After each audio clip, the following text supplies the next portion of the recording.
অন্যদিকে 27 বছরের একটা যুবক সন্তান তরবারি নিয়ে দৌড়ায় নবীকে জবাই করবে। কয় বছর? 27 বছরের যুবক তরবারি নিয়ে দৌড়ায় আমার নবীর গর্দান কাটবে। রহমতের নবীর সামনে গিয়া চেহারা মোবারক দেখে তরবারি ফালায় বলে, রহমতের নবী আমাকে মাফ করে দেন, কালেমার রশি গলায় পড়ায় দেন। এর নাম কফাল। এই কফালওয়ালা কে? জিন্দেগি মে বন্দেগি তু করনা হে, जिंदगी में बंदगी तू करना है, जिंदगी बे बंदगी शर्मिंदा है, जिंदगी बे बंदगी शर्मिंदा है। यहाँ हम सब मुसाफिर दिल ना लगा, अहले दिल की नजर से रूह करता जा,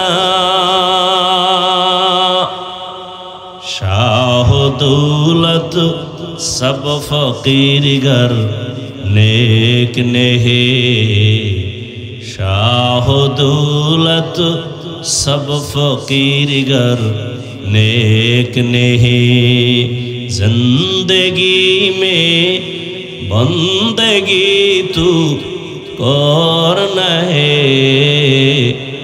जिंदगी बे बंदगी शर्मिंदा है, जिंदगी बे बंदगी शर्मिंदा है, जिंदगी में बंदगी कौन बंदगी, जिंदगी बे बंदगी शर्मिंदगी।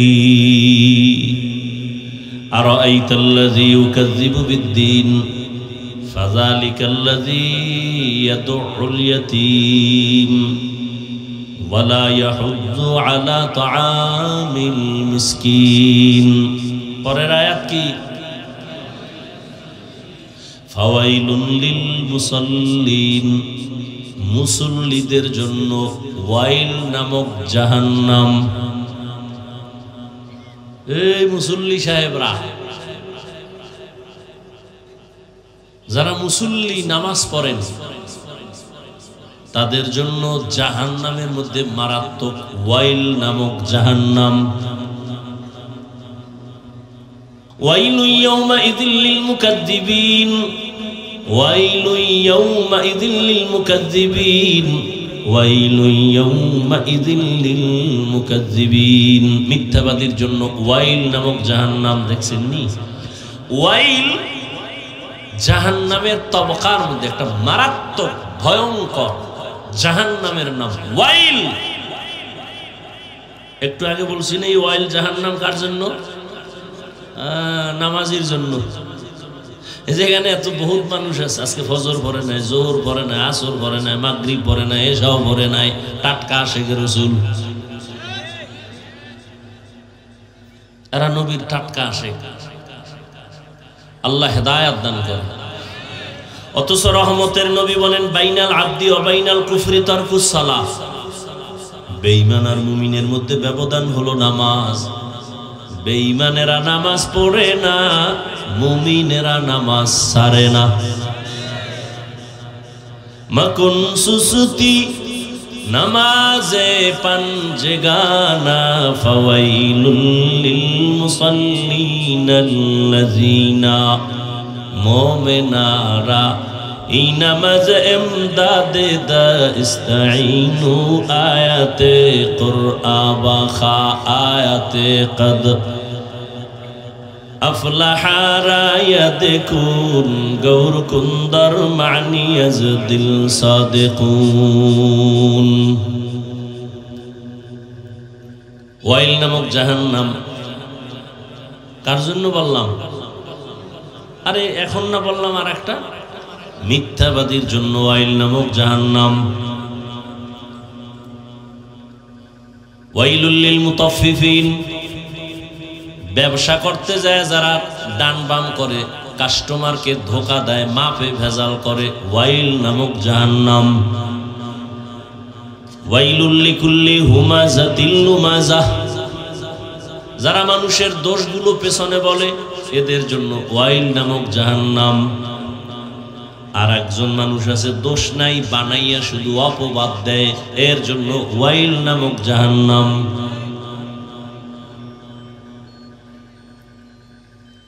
ওয়াইল নামক জাহান্নাম বড় মারাত্মক।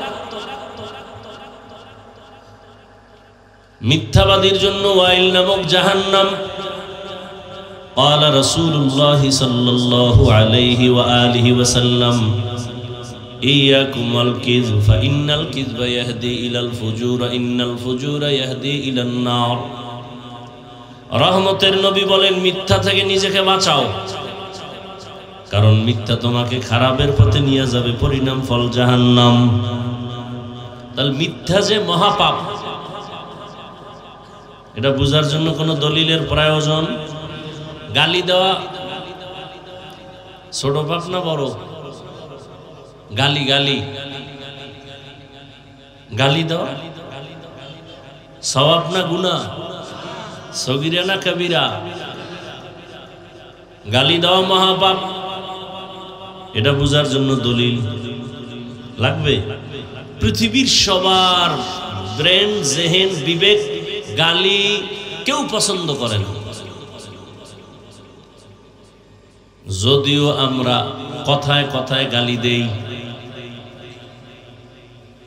আবার গালির মধ্যে আবার অনেক মারাত্মক কাফের পর্যন্ত বলি। হুজুরও বড়, গালিও বড়। এই যে গালি দেওয়া হারাম, দুনিয়ার সমস্ত মানুষ এটা বিবেক দিয়ে বুঝে, দলিলের প্রয়োজন হয় না, যদিও দলিল আছে অনেক। ইয়া আইয়ুহাল্লাযীনা আমানুত্তাকুল্লাহা আকুলু কাওলান সাদীদা, আল্লাহ বলেন আমাকে ভয় করো, জবানকে কন্ট্রোল করো। আল্লাহ আর এক আয়াতে বলেন কুল্লি ইবাদি ইয়াকুলুল্লাতী হিয়া আহসান। হে রহমতের নবী, মুমিনকে বলে দেন কাফেরের সাথে যেন কখনো খারাপ ব্যবহার না করে। قال رسول الله صلى الله عليه وآله وسلم سباب المسلم فسوق وقتاله كفر। মুমিন হইয়া আর এক মুমিনের গালি দেওয়া পাপিষ্টের কাজ, এক মুমিন আর এক মুমিনের বিরুদ্ধে যুদ্ধের ঘোষণা দেওয়া বেদিনদের কাজ। قال رسول الله صلى الله عليه وآله وسلم المسلم من سلم المسلمون من لسانه ويده। রহমতের নবী বলেন হে উম্মত, খাঁটি মুসলমান যদি হতে চাও জবান আর হাতটাকে নিরাপদ রাখো। তোমার জবান দ্বারা যেন কেউ কষ্ট না পায়, হাতের দ্বারা কষ্ট না পায়। قال رسول الله صلى الله عليه وآله وسلم من يزمن لي ما بين لحييه وما بين رجليه أزمن له الجنة। নবী বলেন উম্মত, দুই জিনিস হেফাজতের জিম্মাদারি যদি নাও, আমি মুহাম্মদ তোমাকে জান্নাতে নেওয়ার জিম্মা নিব। এক নম্বরে লজ্জাস্থানের হেফাজত করো, দ্বিতীয় জবানের হেফাজত করো। তাহলে গালি দেওয়া হারাম, এটা বুঝার জন্য দলিল আছে, তবে দলিল পর্যন্ত যেতে হয় না, বিবেক বুঝে ফেলছে। এটাকে বলে বদ আমল, তবে ফাহশা। আর দুনিয়াতে যত বড় ফিসাবক আমার রসুলের থেকে দামি, নবীজির থেকে বড় ফির আছে কেউ? বড় মুফতি, মুহাদ্দিস, বড় বক্তা, বড় এলেমওয়ালা? দুনিয়াতে যত দরবার শরীফ আছে, বলো মদিনার দরবার থেকে দামি দরবার আজমির শরীফ, খানজাহান আলীর দরবার, মেজবান্ডার শরীফ, আটরশি, দেওয়ানবাগ, রাজারবাগ, চন্দ্রভাড়া। নবীজির দরবার মদিনার দরবার, এই দরবার থেকে দামি কোন দরবার সারা দুনিয়াতে আর একটাও নাই। রহমতের নবীর মাজার মদিনাতুল মুনাওয়ারা, রহমতের নবীর মাজার থেকে দামি মাজার আজমিরের মাজার, নিজামুদ্দিন আউলিয়ার মাজার। সাউন্ড এমন হয় কেন বাবা? সবাই একমত, মদিনার দরবার থেকে দামি কোন দরবার, নবীজির মাজার থেকে দামি কোন মাজার সারা দুনিয়ায় নাই। সবাই একমত না? বলেন নবীর দরবারে কি পরিমাণ গরু জবাই হয়, নারী পুরুষ সমানে গান বাজনা করে, নবীজির মাজারে কি পরিমাণ মোমবাতি জ্বলে, নবীর মাজারে সেজদা হয় হয় তাহলে সোজা কথা, কোনো প্যাচ নাই। রহমতের নবীর দরবারে যা চলবে না, নবীজির মাজার মদিনাতুল মুনাওয়ারায় যা চলবে না, দুনিয়ার মাজারে আর দরবারেও তা চলতে দেয়া হবে না। এগুলো সোজা দলিল, কোনো প্যাচগোছ নেই। বাকি রইল কপাল পুরলে আর কি করার।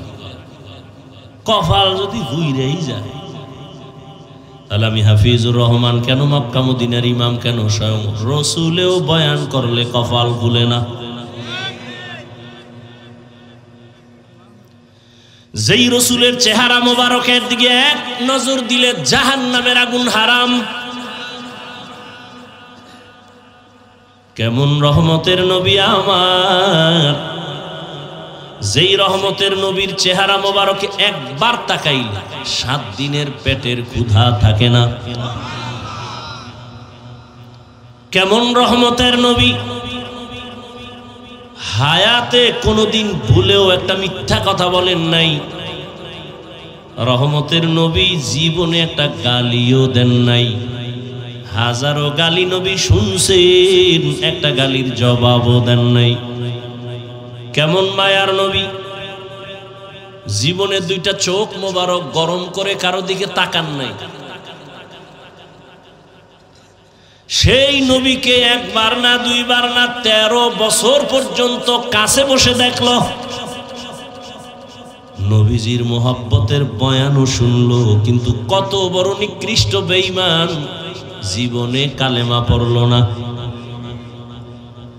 এবার বুঝেন, নবীরে দেখলে জাহান্নাম হারাম, কলিজা ঠান্ডা, ক্ষুধা থাকে না। যেই নবীর ঘাম থেকে মিশকের ঘ্রাণ, নবী রাস্তা দিয়ে যখন হাঁটতেন, দুপার্শ্বের গাছ নত হয় রসুলকে সালাম জানায়। নবী যেখানে কদম দেয়, দীর্ঘ বছর পর্যন্ত শুধু ওই জায়গা থেকে শুধু মিশকের ঘ্রাণ আসে। সেই নবীজিকে 13 বছর দেখলো, বয়ান শুনলো, কপালে কালেমা জুটলো না। এত বড় বেঈমান কপাল পরার নাম জানেননি? জানেননি? এর নাম কপাল। কপাল যদি পুড়ে যায়, রহমতের নবীর বয়ান শুনেও কপাল খুলে না। আর কপাল যদি খুলে যায়, নবীকে জবাই করতে সেও কালেমালা হয়। 27 বছরের যুবক রহমতের নবীর হাতের সাথে হাত লাগাইয়া কালেমা রশি গলায় লাগানোর পরে এত পাওয়ার আল্লাহ বাড়ায় দিয়েছেন। এখন ওই বান্দা যেই পথ দিয়া চলে, শয়তান ওই পথে আসতে ভয় পায়, দেখলেই পালায়। ঠিক নি?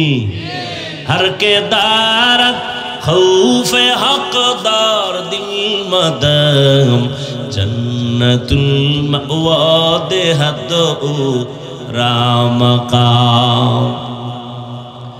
যুবক ছেলেটা একটা মদের বোতল নিয়ে রাস্তা দিয়ে হাঁটে, হঠাৎ করে নজর পড়ছে ওমর আসতেছে। ওমর দেখা ভয় আতঙ্কিত, আসমানে তাকায়, আল্লাহ ফিরাও, মইরা যাব, মদ পান করব না, ওমরের থেকে ফিরাও। কারণ ওমর কে? কথার আগে তরবারি, কথার আগে তরবারি। আস্তে আস্তে ওমর সামনে এসে দাঁড়ায় গেছে। এই যুবক, বোতলটা দিয়ে দে। যুবক ভয়ে কাঁপতেছে, কাঁপো কেন দে? অন্তর দিয়ে তো তওবা করে ফেলেছে। বোতলটা ওমরের হাতে দিছে, ওমর হাতে নিয়ে দেখে এক ফোঁটা মদ বোতলে নাই, পুরা বোতলটাই সাদা দুধে ভরা।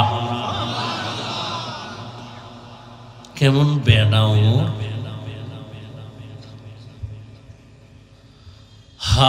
যেই ওমর সম্পর্কে রহমতের নবী বলেন, লাউ কানা বাদি নবিয়্যুন লাকানা ওমর, আমি মুহাম্মদের পরে যদি আল্লাহ কাউকে নবী বানাইতেন, আমার পরের নবী ওমর হতো। কে সে ওমর? যেই ওমরের মতের উপরে আল্লাহ একমত পোষণ করে কোরআনে আয়াত নাজিল করেছেন। সাহাবায়ে কেরাম নিয়ে রহমতের নবী বাইতুল্লাহ তাওয়াফ করতেছেন। তো হাজী সাহেবরা তাওয়াফ করলে 7টা চক্কর লাগাইয়া 2 রাকাত নামাজ পড়া লাগে, ওয়াজিব তাওয়াফের নামাজ। রহমতের নবী তাওয়াফ করলেন সাহাবায়ে কেরামদের নিয়ে। এখন 2 রাকাত নামাজ পড়বেন কোথায়? নবীজি তো নবী, আল্লাহর ইশারা ছাড়া কথা বলে না, কিন্তু তারপরে নবী বললেই তো হয়ে যায়। কিন্তু না, নবী সবার সাথে পরামর্শ করেন। বলেন কোথায় নামাজ পড়ব? একজন কয় ইয়া রাসূলুল্লাহ জমজম কূপের কিনারায়, আর একজনে কয় না বাইতুল্লাহর দরজা বরাবর। ওমর কয় ইয়া রাসূলুল্লাহ মাকামে ইব্রাহিম, যেই পাথরের উপরে পা মোবারক রেখে দাঁড়াইয়া ইব্রাহিম নবী বাইতুল্লাহ নির্মাণ করেছেন, ওই পাথরটা আজও আছে, এর পেছনে আমরা 2 রাকাত নামাজ আদায় করি। সবারটা নবী শুনছেন, ফয়সালা দেন না। ফয়সালা আসবে আরশে আজিম থেকে। জিবরাইল আইসা হাজির। জিবরাইল আমিন এসে বলেন, ইয়া রাসূলুল্লাহ, ওমর যেই মত দিছে আল্লাহ মেনে নিয়েছেন, আপনাকেও ওমরের মত মানতে বলেছেন। সেই ওমরের ভণ্ড বলার মতো 1500 বছর পরে বাংলার জমিনে টুপিওয়ালা বাইর হইছে, ওমরের ভণ্ড কয়। সমস্যা কোথায়? ওই যে তারাবি বেশি পড়তে কষ্ট, এই জায়গায় গিয়ে ওমরের বিরুদ্ধে গেছে। বলে ওমরের মানি না। কেন? বলে 20 রাকাত তারাবি পড়া যাবে না। আরে ভাই, আপনি তারাবি 8 রাকাত পড়েন, 10 রাকাত পড়েন, 40 রাকাত পড়েন, সেটা হলো আপনার ব্যক্তিগত আমল। ওটা খোদার লগে লাইন করবেন। ওমরের লগে তো যুদ্ধ কেন? কার সাথে রাগ কইরা কার ইবাদত আগুন জ্বালায় দিলেন? ইবাদত করবেন আল্লাহর, মানুষের লগে ঝগড়া কেন? আল্লাহ হেদায়েত দান করেন। এইভাবে ওমরের আর মতের উপরে আল্লাহ অনেক আয়াত নাজিল করেছেন। তো যে কথাটা বুঝাইতে চাইছিলাম, কপালটা যদি পুড়িয়া যায়, সারা দুনিয়ার আলেম ওলামা কেন স্বয়ং রসুলের বয়ানও কপাল খুলবে না? আর মাওলা যদি কপাল খুইলা দেয়, নবীকে জবাই করতে ইসাও কালেমা পড়ে। মাইয়াহদিল্লাহু ফাহুয়াল মুহতাদ ওয়া মান ইউদ্লিল ফালান তাজিদা লাহু ওয়ালিয়াম মুরশিদা। আল্লাহ যাকে কবুল করবেন হেদায়েত পেয়ে যাবে, যার কপাল খারাপ হয়ে হেদায়েত পাবে না, হেদায়েত পাওয়ার মতো কোনো মুর্শিদও পাবে না। মুর্শিদ মানে পথ দেখানোওয়ালা, পথ প্রদর্শক, জান্নাতের পথ দেখাবেন।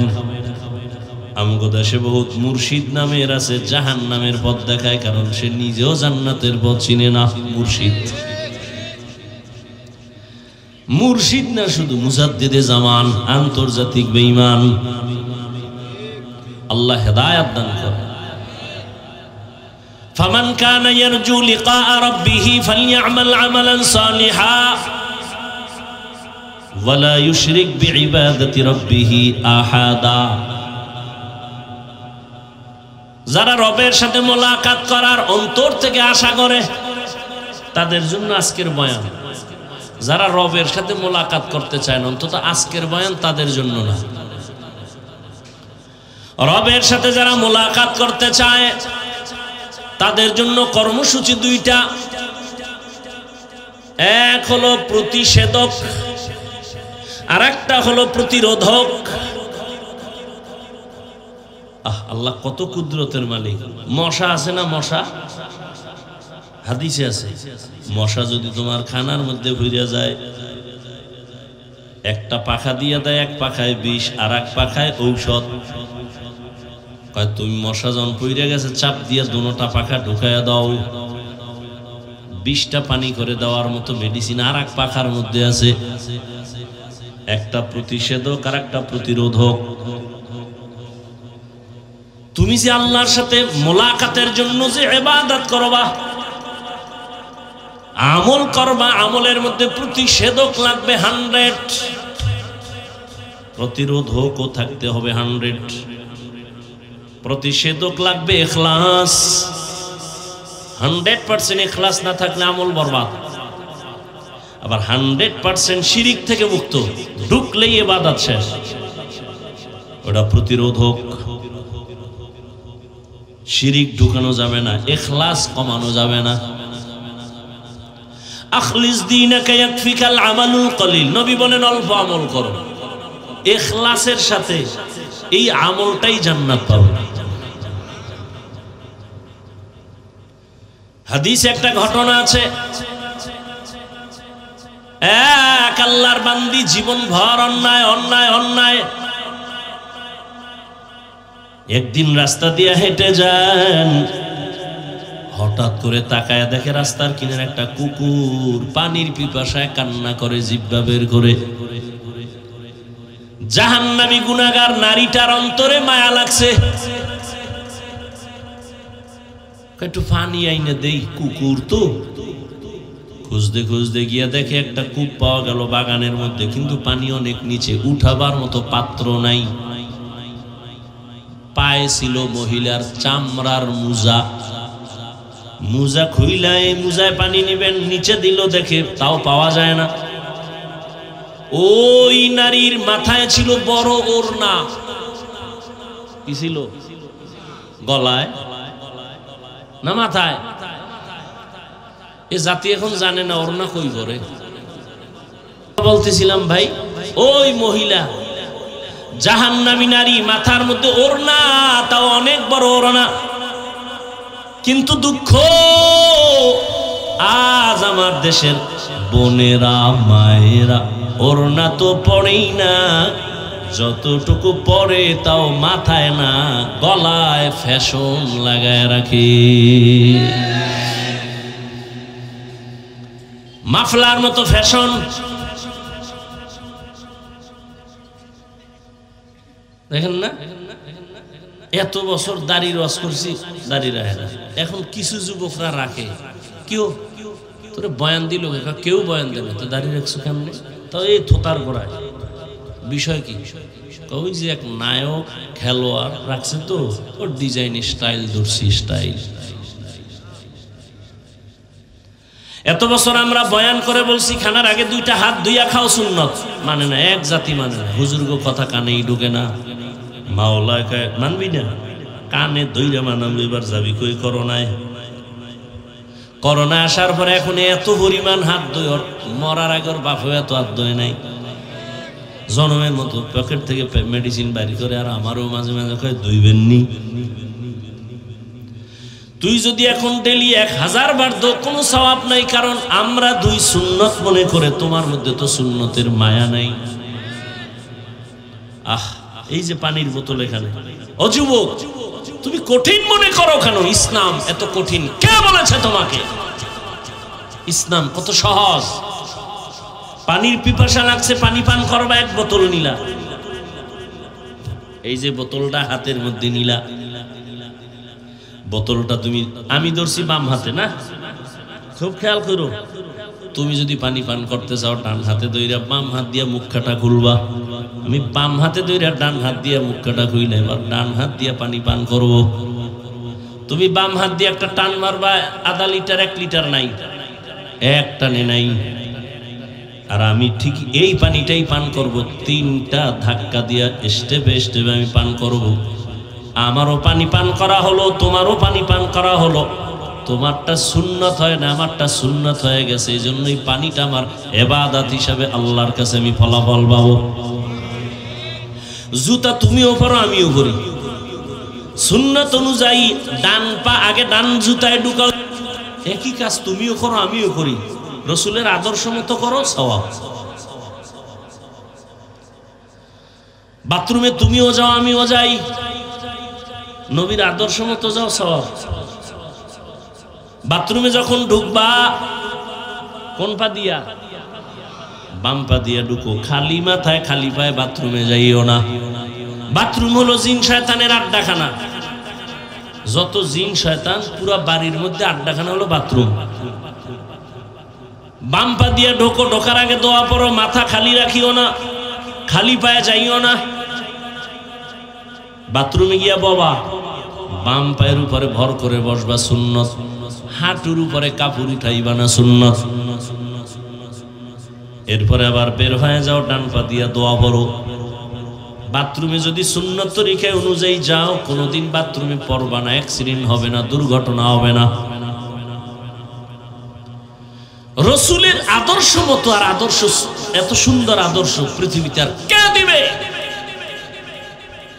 বলার সময় নাই।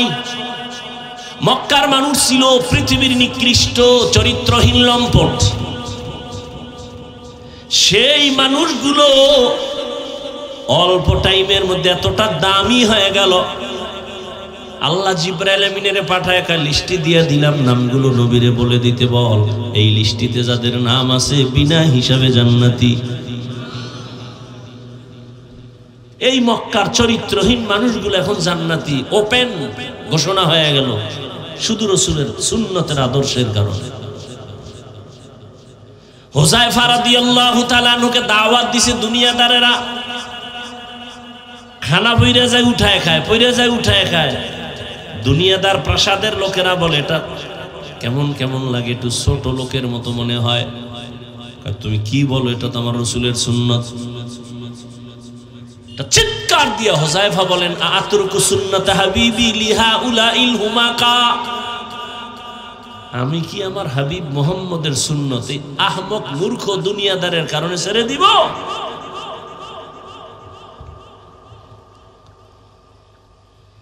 হ্যাঁ, রবের সাথে যারা মোলাকাত করতে চায়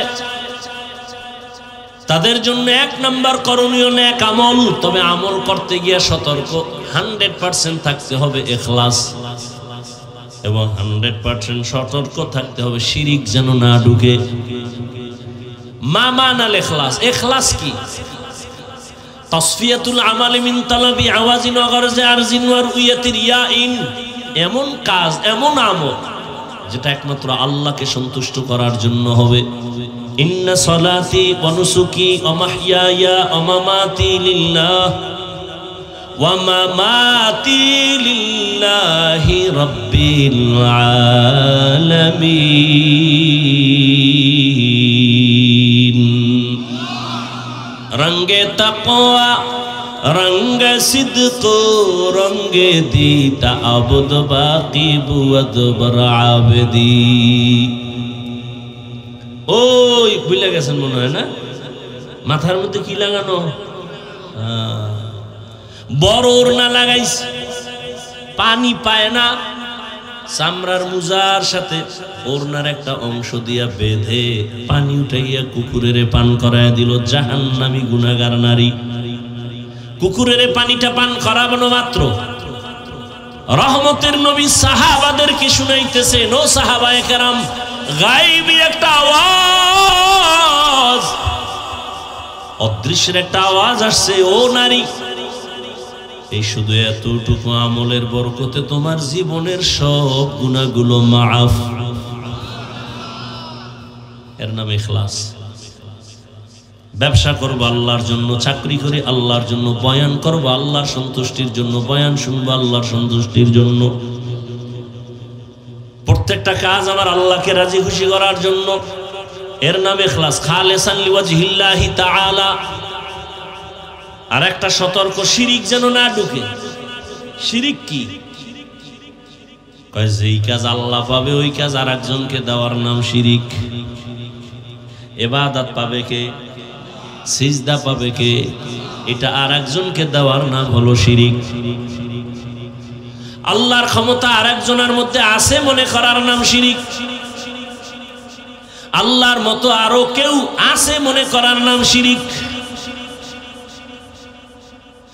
আল্লাহর বিশেষ কিছু গুণ আছে, এই গুণটা আর কারো মধ্যে নাই, যদি কেউ মনে করে হ্যাঁ আছে, মনে করার নাম শিরিক। যে মনে করে তার নাম মুশরিক। আল্লাহ বলেন সব গুনাহ চাইলেই মাফ দিব, শিরিকের গুনাহ চাইলেই ক্ষমা দিব না। ইন্নাল্লাহা লা ইয়াগফিরু আন ইউশরাকা বিহি ওয়া ইয়াগফিরু মা দুনা যালিকা লিমান ইয়াশা ওয়া মান ইউশরিক বিল্লাহ ফাকাদ ইফতারা ইসমান আযীমা ওয়া মান ইউশরিক বিল্লাহ ফাকাদ দাল্লা দালালাম বাঈদা ওয়া মান ইউশরিক বিল্লাহ ফাকাদ হারামাল্লাহু আলাইহিল জান্নাহ। আল্লাহ স্পষ্ট বলেন যারা শিরিক করবে এদের জন্য জান্নাত হারাম। অন্য আয়াতে আল্লাহ বলেন ফালা নুকিমু লাহুম ইয়াউমাল কিয়ামাতি ওয়াজনা। শিরিক যুক্ত আমল আল্লাহ ওজনের মিজানের পাল্লায় উঠাবেন না। ও আমার ভাইরা, যুবক বাবারা, বৃদ্ধ বাবাজি, পর্দার আড়ালের মা বোনেরা, মূল কথা আমি যেটা বুঝাইতে চাই, আল্লাহ বিবেক দিয়েছেন, চিন্তা করবেন। যদি রবের মোলাকাত চান তো আমল লাগবে। আমাকে একটু জবাব দেন, নবীজির গুনাহ ছিল নি? সবাই একমত। নবীর মতো দামি কেউ আসেনি? সেই নবী নামাজ পড়ছেননি? কত ওয়াক্ত? বলেন বলেন। শুধু 5 ওয়াক্ত? ইশরাক পড়ছেন? আওয়াবিন, চাশ, তাহাজ্জুদ? সবাই একমত। সাহাবায়ে কেরাম পড়ছেন? পড়ছেন? আপনারা হেদের থেকে বড় বুজুর্গ না? হ্যাঁ, আপনারা কোন সূরায় শিখাইছে যে বেশি আমল লাগে না? কোন সূরা শিখাইছে আপনারা? কোন বেঈমানে শিখাইছে আপনাকে? বড় আপনারা জানেন কিয়ামতের ময়দানে, আপনারা না হাদিস শুনেন, সবাই হাদিস নিয়ে গবেষণা করেন। কিয়ামতের ময়দানে ফরজ ইবাদতের ঘাটতি পূরণ হবে নফলের দ্বারা। কি ওলামায়ে কেরাম সাক্ষী দেন নাই হাদিসে? ফরজ আমলে ঘাটতি আছে না নাই? এটা পূরণ হবে কি দিয়া? নফল দিয়ে।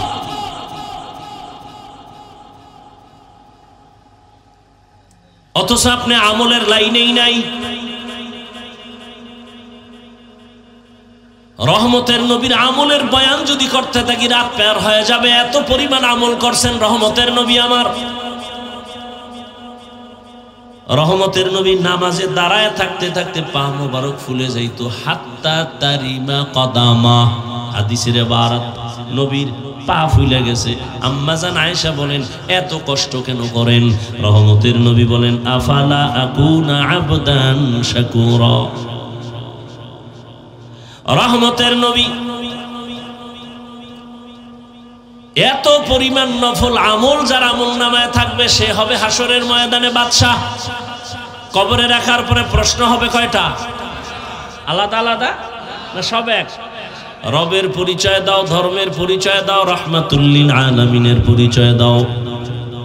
ও আমার কলিজার যুবক বাবারা, তোমার আমার আল্লাহ এক, নবী এক, কোরআন এক, কাবা এক, ধর্ম এক, কালেমা এক, দুনিয়াতে আসছি এক, কাফনের কালার এক, সংখ্যা এক, কবর সমান এক, প্রশ্ন কবরে 3টা এক। অথচ তুমি মুসলমান, আমি মুসলমান। আজকে আমি টুপি খুলতে গেলে লজ্জা পাই, আর তুমি কেমন মুসলমান যে তুমি টুপি দিতে গেলে বড় লজ্জা পাও। আমি দাড়ি কাটতে লজ্জা পাই, তুমি কেমন মুসলমান যে দাড়ি রাখতে লজ্জা পাও। আমি নামাজ না পড়লে লজ্জা, তুমি নামাজ পড়তে গেলে লজ্জা। আমি মসজিদে না ঢুকলে লজ্জা, তোমার ঢুকতে গেলে লজ্জা। আমি পর্দা না করলে লজ্জা পাই, তুমি পর্দা করতে গেলে লজ্জা পাও। ও আমার যুবক বাবারা, মা বাবার দোয়া নিয়ে চলো, শিক্ষকের দোয়া নিয়ে চলো, উলামায়ে কেরামের নেক নজর দিয়ে চলো। এবার মনে মনে বলবা হাফিজ ভাই এটা কেমনে সম্ভব? এবার ডানে বামে একটু গভীরভাবে নজর করো, খেয়াল করো, দেখো জীবনে কোনোদিন মাদ্রাসায় যায় না, আলিফ বাতা পড়ে নাই এমন যুবক, জেনারেল লাইনের যুবক, স্কুল কলেজে পড়িয়াও 5 বেলার নামাজি দাড়িওয়ালা, মিথ্যা বলবা না, সত্য বলো, আসেনি? অশেষ। তোর কপালে হেদায়েত থাকলে পাবি, নাইলে আবু জাহেল হয়ে যাবে। এতটুকু জবাব দিবি বিবেক দিয়া। তোমার মতো যুবক যদি জেনারেল লাইনে থাইকা স্কুল কলেজে পড়ে নামাজ পড়ে, তুমি পারো না কেন? বা শেষ, এখানে অশেষ, তোমার কপাল ফিরে গেছে। তোমার মতো যুবক যদি র্যাব, আর্মি, পুলিশ, বিডিআর চাকরি করে 5 ওয়াক্ত নামাজ পড়ে নাই, বলো বাবা তুমি কেন পারো না? আমি তো বলি না তুমি আমার মতো হুজুর হও, কোনো দরকার নেই। দেশে হুজুর এত বেশি, তোমার হুজুর হওয়ার দরকারই নাই। তোমার মতো যুবক নদীর মধ্যে মাছ ধরে, নামাজ পড়ে, তুমি কেন পারো না? রাস্তায় গাড়ি চালায় ড্রাইভার যুবক, নামাজ ছাড়ে না, বলো তুমি কেন পারো না? তোমার মতো যুবক ওসি, ডিসি, এসপি, উকিল, ব্যারিস্টার, 5 ওয়াক্ত নামাজি, তুমি কেন পারো না? তোমার মতো যুবক দেখো ময়দানে কৃষিকাজ করিয়াও নামাজ পড়ে, নামাজ ছাড়ে না, বলো তুমি কেন পারো না? মনে হয় মা বাবার বরদোয়া লাগছে, গুনার কারণে আল্লাহ বুঝি বেজার হয়ে গেছে। যুবক বাবারা বুঝাবার জন্য বলছি, পর্দার আড়ালের আম্মা জানেরা, বোনেরা, এতক্ষণ আপনাদের সন্তানদের যা শুনাইলাম, এগুলো যদি কাজে লাগাইতে চান আম্মা জান, আপনার অনেক দোয়া লাগবে, অনেক চেষ্টা লাগবে। কারণ আপনাদের কারণেই তো এই দুনিয়াতে ভালো ভালো সন্তান আসছে।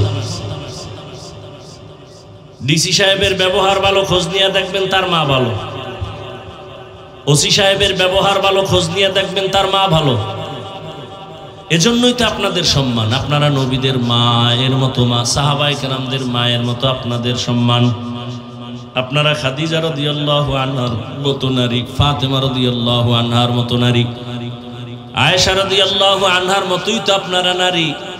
আপনারা তো বরফির আব্দুল কাদের জিলানী, খাজা মুঈনুদ্দিন চিশতি আজমিরি, শাহজালাল, শাহপরান, খানজাহান আলী, শাহ আলী, এরা, এদের মা ছিল বড় ধন্য, বলার সময় নেই। শুধু একটা কথাই বলি, মুঈনুদ্দিন চিশতির মা কেমন মা। মুঈনুদ্দিন চিশতি মদিনা থেকে আসছেন ভারতে কালেমার দাওয়াত দেওয়ার জন্য। লক্ষ লক্ষ বিধর্মী যখন কালেমা পড়ছে খুব খুশি। মা কয়, এই মুঈনুদ্দিন এত খুশি কেন? কয় মা আমার হাতে বহু বিধর্মী কালেমা পড়ছে, দিলটা খুশি। কয় মা বলে, বাবা এটা আমার অবদান, তোর কোনো অবদান নাই। মুঈনুদ্দিন চিশতি বলে, মা কি অবদান? মুঈনুদ্দিনের মা কান্না করে বলে, বাবা তুই আমার গর্ভে যখন আসছো আমি এক রাতও ঘুমাই নাই। আমি আমার মালিকের দরবারে কান্না করে দোয়া করেছি, হে মালিক আমার গর্ভের সন্তানকে তুমি তোমার ওলি হিসাবে কবুল করে নিও। এই মুঈনুদ্দিন, শুধু তাই না, তুই যখন দুনিয়াতে আসছো আমি তোকে যতদিন বুকের দুধ পান করাইছি, আল্লাহর কসম 1 ফোঁটা দুধও বিনা ওযুতে তোর মুখে আমি দেই নাই। এমন সন্তান আল্লাহওয়ালা হবে না কেন? এরে আল্লাহর গোলাম, গাছ যেমন হবে ফল তো তেমনই হবে। মা বাপ ভালো হবে তো সন্তান ভালো, শিক্ষক ভালো হবে তো ছাত্র ভালো, পীর ভালো হবে তো মুরিদও ভালো হবে। ও আল্লাহর বান্দারা, পর্দার আড়ালের আম্মা জানেরা, আপনারা জানেন আল্লাহর এক বড় দুশমন দুনিয়াতে ছিল ফেরাউন। নাম জানেন তো সবাই? বলেন তার স্ত্রীর নাম কি? এত বড় বেঈমানের ঘরে থাইকে আসিয়া আল্লাহর এত পেয়ারা হয়ে গেল। রহমতের নবী বলেন, কিয়ামতের দিন জান্নাতে আসিয়ার সাথে আমার বিবাহ হবে। ও বাগেরহাটের মা বোনেরা, ও আম্মা জান, এত বড় বেঈমান ফেরাউনের ক্ষমতা, টাকা, সব স্বাধীনতা লাথি মারিয়া জগৎ বিখ্যাত আসিয়া যদি আল্লাহর এত পেয়ারা হয়ে যায়, নবীজি সুসংবাদ দিয়ে গেছেন দুনিয়াতে কিয়ামতের দিন আসিয়ার সাথে রহমতের নবীর বিবাহ হবে। এরে আম্মা জান, আপনার স্বামী তো ফেরাউনের মতো খারাপ না। আপনি যদি চিন্তা করতেন স্বামীকে লাইনে নিয়ে আসবেন, বেশি সময় লাগতো না রে মা।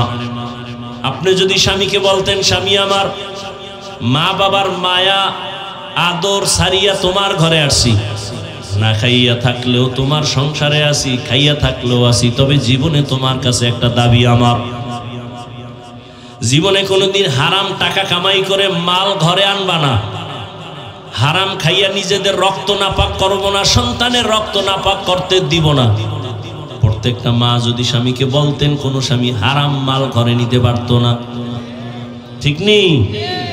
এবং প্রত্যেকটা মা যদি মনে করতেন স্বামী মরিয়া গেলে সব তো আমার, তাহলে আমি স্বামীর সম্পদ কেন গোপনে গুনাহের কাজে ব্যয় করি? এই যে যুবকরা বাবার টাকা চুরি করে, মায়ের টাকা চুরি করে, বান্ধবীর জন্য আর মোবাইলের জন্য, প্রত্যেকটা যুবক যদি চিন্তা করত আমার বাবাই মরে গেলে বাবার কামাই রুজি তো সব আমার, প্রত্যেকটা সন্তান যদি চিন্তা করত বাবাই মরে গেলে সব সম্পদ তো আমার, আমার জিম্মাদারিতে চলে আসবে, তাহলে আমি কেন সম্পদ নষ্ট করব? মূলত বাবারটা নষ্ট করো না রে বাবা, নিজেরটাই নষ্ট করো। একটা কথা লিখে রাখিস ঘরের দরজায়, কোটি কোটি টাকাও যদি কামাই করে আর এই ঘরের মধ্যে যদি কেউ চুরি করে আর টাকা হারাম পথে ব্যয় করে, ওই টাকায় কোনোদিন বরকত আসবে না, লিখে রাখিস। তাহলে নিজে বাবার ক্ষতি করো না, নিজের ক্ষতি করলা। এখনো সময় আছে, তওবা করে নেও। মা বোনদেরে বলবো, মা আপনার মতো কত মা এই এলাকায় এখনো আছে, খোঁজ নেন। বহু মা আছে পর্দা করে, স্বামীর মাল হেফাজত করে, মোবাইলে সময় নষ্ট করে না, নামাজ ছাড়ে না। বলেন আম্মা জানেন আপনারা কেন পারেন না? এখনো তওবা করে নেন। যুবক বাবারা এখনো তওবা করে নাও, জীবনে মা বাবারে কষ্ট দিবা না, আর কোনোদিন শিক্ষকের সাথে বেয়াদবি করবা না, ওলামায়ে কেরামের দোয়া নিয়ে চলবা, জীবনে দূরের থেকেও বেয়াদবি করে নিজের ক্ষতি করবা না রে বাবা। বৃদ্ধ বাবাজিদের বলবো, আপনাদের মতো কত বুড়ারা এখনো মসজিদে গিয়া 5 বেলার নামাজ পড়ে, আপনারা কেন পারবেন না? আল্লাহর কাছে তওবা করেন, একটা নেককার সন্তানের বাবা হইয়া পরিচিত লাভ করিয়া কবরে যান। যুবক বাবারা, তওবা কার কপালে আসবে তা জানা নাই। শুরুতেই কিন্তু বলেছিলাম, কপাল যদি পুড়িয়া যায় নবীর বয়ানও কপাল খুলে না, আর যদি কপাল খুলিয়াই যায় নবীরে জবাই করতে আইসাও কালেমাওয়ালা হয়ে যায়। জানি না এখানে কোন কঠিন অন্তরওয়ালা হাজারো বয়ান শুনবে, তওবা নসিব হবে না। আর একদল আল্লাহর বান্দা ওমরের মতো মেজাজ নিয়ে গুনার কথা স্মরণ করে তওবা করবে, মনে মনে বলবে, হে মালিক, জীবনে তো দাড়ি কম কাটি নাই, আর কত, এখন থেকে তওবা করে নিলাম। জীবনে তো নামাজ কম সারি নাই, আজকে থেকে নামাজ আর ছাড়বো না। জীবনে তো গুনাহ কম করি না, আজকে থেকে বেপরদা করে গুনাহ করব না। আর মা বাবার বরদোয়া নিব না, শিক্ষকের সাথে বেয়াদবি করে বরদোয়া নিব না। তওবা করার মতো যদি কারো অন্তর তৈরি হয়, মুনাফিকি অন্তরে না থাকে, খাঁটি তওবার নিয়ত যাদের আছে, মাওলার কাছে 2টা হাত উঠাইয়া দেখায় দাও, আয় আল্লাহ হাতগুলো কবুল করে নেন, তওবা কবুল করে নেন, তওবার উপরে মজবুত হইয়া চলার তৌফিক দান করেন, আমিন।